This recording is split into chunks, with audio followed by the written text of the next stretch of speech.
The only thing that scares me is being forgotten. I can survive most things, but not that.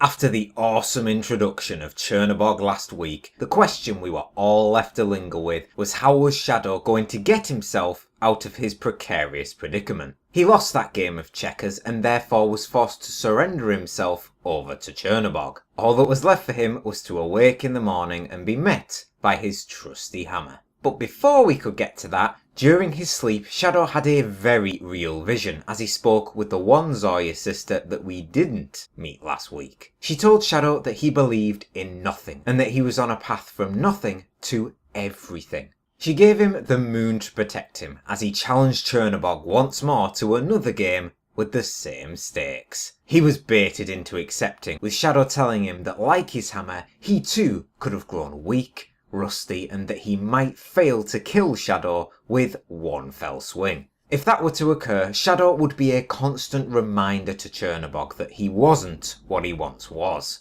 But if he won a second time, if he needed it that is, he would get his second swing to finish the job. It was quite clever of Shadow to inject him with that sense of failure, and his newly found confidence given to him by the Zoya sister allowed him to defeat Czernobog in the rematch. Didn't mean his life still wasn't forfeit, of course, but he would at least get Wednesday what he initially wanted. Czernobog was to go with them to Wisconsin, to the place where everyone was going to meet. Only after that will Shadow now meet his fate.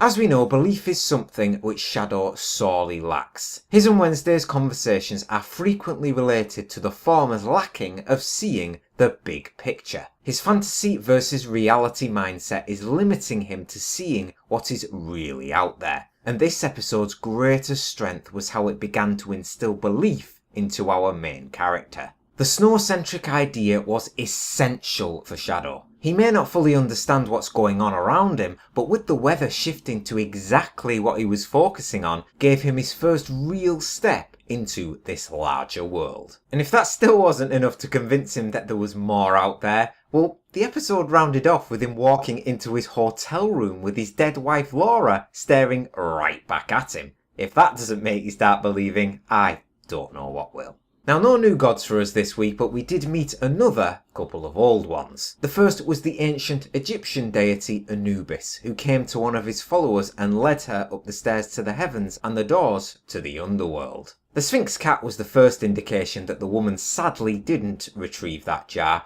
She fell, died, and was being visited by her god to see if her heart's goodness outweighed that of the bad. Without having prior knowledge to this series, I'll admit Anubis was not someone who I ever expected to see on screen. The god appears frequently in ancient mythology, so to have him in the flesh will be interesting to say the least to see where that character leads. And the man who we only saw a glimpse of the other week was revealed to be a jinn, or an ifrit. In Arab mythology, there are humans made from mud and jinn who are made from fire. Salim, the young Muslim man who was going through more than a rough day, soon realised in his cab ride home that the stories that his grandma told him were all true. He accidentally knocked off the jinn's glasses and saw himself the eyes that burned with fire.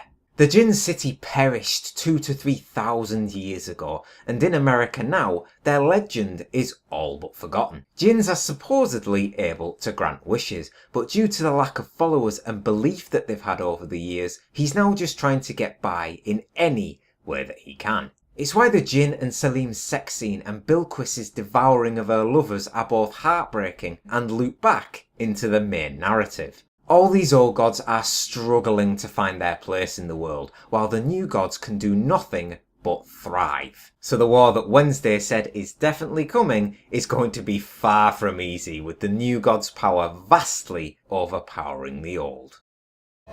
This thing you want to do, you will fail, and they will win. That's only my fortune today.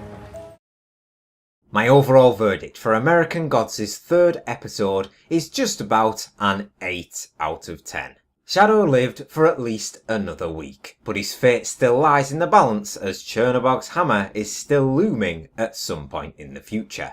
Visually, once again, stunning, especially with Anubis and the desert surroundings, though personally I found this episode to be the weakest of the episodes thus far. But the key ingredient of belief was something that this week had going for it more than any of the others did. Shadow has started to open his eyes to the world, and sooner or later he must realise the company of whom he is acquainted with.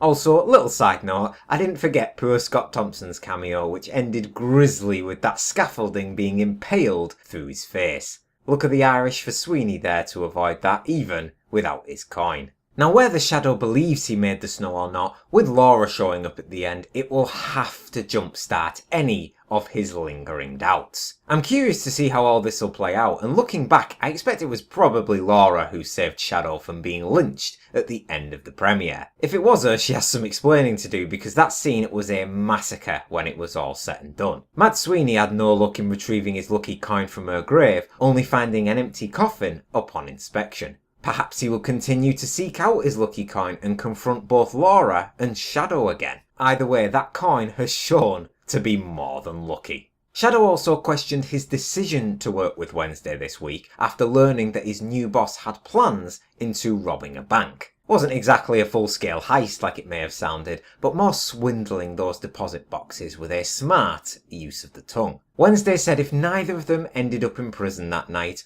would Shadow start to believe in him, because that is the only thing that a god truly fears. To fall out of relevance and have no one believing you is something not even he can do anything about. And with a war coming and with the premonitions about the future, it isn't looking all too bright for the old gods when they finally face off against their new counterparts. Now, there is a key conversation that I would like to touch up on. Wednesday's fortune of him failing in his endeavours and then being killed is a future that is a definite possibility. We know the new god's powers are seemingly endless right now, and with most of the old gods struggling to be even relevant, how on earth is Wednesday going to win a war when the odds are firmly in the opponent's corner?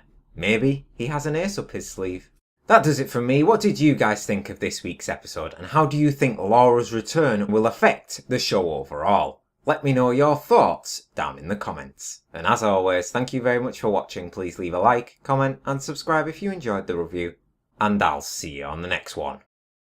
If at the end of this night you do not end up in jail, will you believe in me? Don't answer that question.